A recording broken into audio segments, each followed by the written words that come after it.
na pag-uusapan ang libreng sakay program sa EDSA Bus Carousel ngayong holiday season ayon sa isang opisyal ng DOTR. Samantala, inihayag ng ahensya na hindi nakakayanin kung hahabaan pa ang operating hours ng LRT1, LRT2 at MRT3 para sa Christmas season. Una na rin kasing nagpatupad ng adjusted schedule ang nabanggit na rail systems sa Metro Manila. Si Creslin Catarong magbabalita. Napakalaking tulong ng EDSA Bus Carousel hindi lamang sa pagpapabilis sa biyahe sa Metro Manila, kundi malaki rin ang natitipid ng mga mananakay. Lalo na nang magkaroon ng Department of Transportation ng libreng sakay program dito.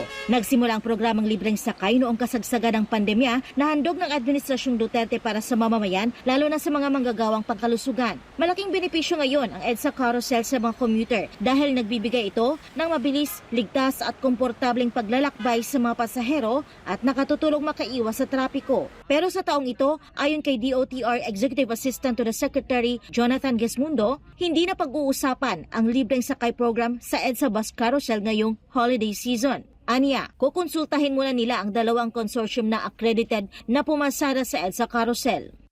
Dahil alam naman natin pagka dinagsa yan ng mga pasahero ay baka pagka-traffic dyan sa nag-iisang linya ng EDSA na maluwag.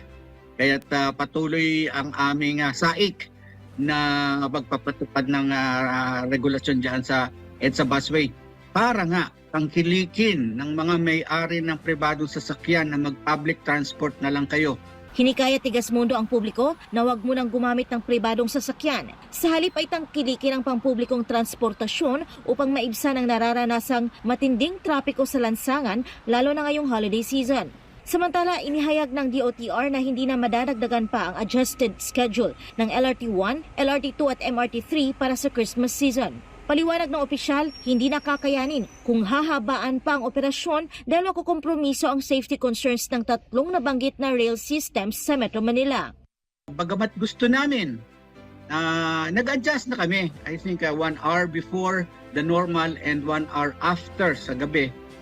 Hindi kakayanin na dagdagan pa because ito ay kakain doon sa mandatory maintenance, daily maintenance nitong mga bagon, nitong mga sistema ng relays natin. Ipinahayag ng DOTR na nasa 3 milyong mga pasahero ang inaasahang dadagsa sa Parañaque Integrated Terminal Exchange o PTEX at 4 na milyong pasahero sa mga pantalan ngayong holiday season. Nasa 5,000 naman na Transport Network Vehicle Service o TNVS slots ang binuksan ng Land Transportation, Franchising and Regulatory Board o LTFRB ngayong panahon ng Kapaskuhan. Para sa Diyos at sa Pilipinas kong mahal, Creslin Catarong, SMNI News.